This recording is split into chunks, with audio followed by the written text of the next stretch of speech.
It honors stories from the past and projects hopes for the future through the eyes and voices of 26 young South African poets. That's a new anthology titled Yesterdays and Imagining Realities, an anthology of South African poetry. Young poets from South Africa were invited to submit their original, unpublished poems inspired by the theme archiving of imaginary stories, but only 27 under the age of 30 were selected. To tell us more, we're joined via Zoom by Selen Daver, who is the cultural attaché of the French Embassy. Selen, a very good morning to you. Thanks for joining us. Welcome to Morning Live. Thank you. Good morning. Thanks for having me. Indeed, it is a pleasure having you on the show this morning. Now, give us a brief background of what Yesterdays and Imagining Realities, an anthology of South African poetry, is all about, and what the inspiration behind the anthology. Thank you. Well, actually, it all starts with a partnership, really. I think, we've all seen what happened last year, and arts and culture have been very much struck by the pandemic.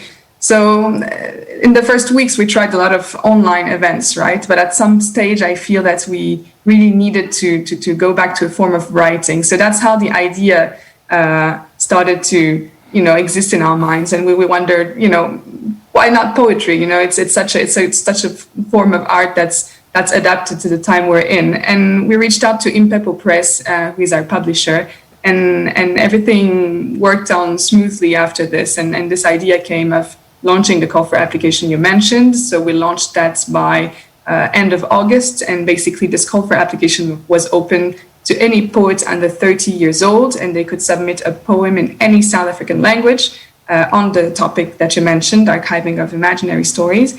So this topic didn't come here as a coincidence. It was actually chosen to resonate with the cultural season, an African cultural season that was supposed to happen in France at the time, but that got postponed because of COVID. Okay. And this whole season was about inviting African artists to tell the world, about their own perspective. So that's really the spirit that we kept for this book. Let's talk about the idea of gathering poets under the age of 30. Why this particular sphere of poets? Well, I think we really wanted to also give a voice to a new generation of poets. I think it's also a very difficult time to be an emerging artist because you don't necessarily lack of platform because you can turn to online, but then it's very difficult to be visible. So many people are doing, shows or performances, anything like that online, that we felt that, this category of artists really needed our support in this time. And thanks to Total South Africa, we were able to put up this book together and give this platform that they needed so much at the time. Yeah. And how were the poets selected and who was part of the selection panel? Yeah.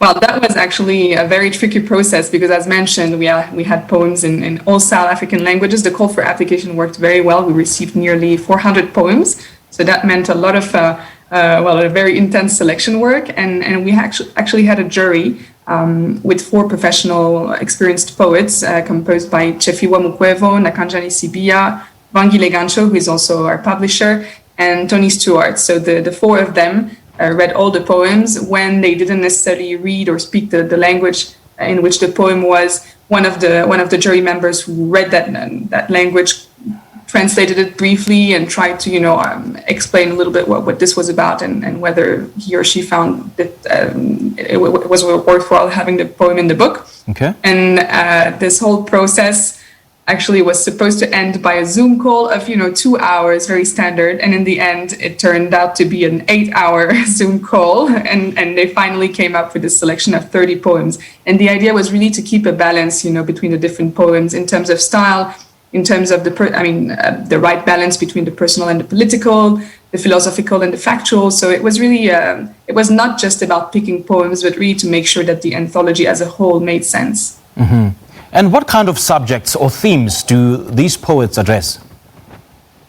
Well, it's a variety of subjects. Of course, you mentioned that the topic reflects, it's very much linked to history, to memory, to archives, to colonization. I think a lot of these topics that are sometimes very hard are actually, touched on in a very subtle way. So yeah, it's a lot of those hard topics and also, hopeful things about the future, because I think it's also, that was also the idea behind, giving voice to the youth, because I think, we all want to build positive things despite everything that might have happened in the past. And what is the significance of the title Yesterdays and Imagining Realities, an anthology of South African poetry? What's that about? Yeah, well, we basically, as you said, the topic of the call for application, the call for poetry submission actually was archiving of imaginary stories. So I think we reflected at the time very much on, missing narratives in history, archives, memories, but also, how we could build something for tomorrow. So we really wanted to keep both ideas in this title. And by mentioning yesterdays, yesterdays, of course, not just yesterday. And it also shows that there are lots of perception involved and lots of different experiences. There's not just one past, but it's also something that's very much linked to each one's experience. So we really wanted to keep that. And actually, the title was suggested by our publisher, Vangile Gancho, and I think it resonates beautifully with what's inside the book. And what has been the response to the book since it's launched at the 24th edition of the Time of the Writer International Festival? Yes, well, we launched it exactly on the 21st of March, during Human Rights Day, which is also International Poetry Day. So it made a lot of sense to launch it on that specific day. And we're very happy so far by the overwhelming and positive response that we have for the anthology. I feel, well, a lot of people are reaching out to Impepo Press to buy the book. That's one of the ways you can actually get this book. And we're going to organize a few sessions of poetry reading in the coming weeks. So that's also a way of keeping this anthology alive, let's say. But we're very happy overall. I think a lot of people also responded very positively to the fact that there are several South African languages included in the book. And that was something actually very important for us. Yeah. And is there a common thread in the anthology about how these young poets view this particular subject? Well, I think, each one of the poets has their own views, of course, on the topic. It's true that sometimes, you can feel, that the past creates a lot of questions, creates a lot of, comments on how things could have been different. So I feel that you can feel that sort of analysis in the different poems. But at the same time, I feel, those are young voices and they were able to, take this into account and see the future in a very beautiful way. So I think this hope dimension is also very much a common thread in those poems. All right. Selen, great chatting to you. Thank you so much for joining us on this show. Thank you. Thank you. Thank you. Have a great day ahead. Bye. All right. Cheers. Well, Selen Daver is the cultural attaché of the French Embassy, speaking to us about a new poetry anthology titled Yesterdays and Imagining Realities, an anthology of South African poetry.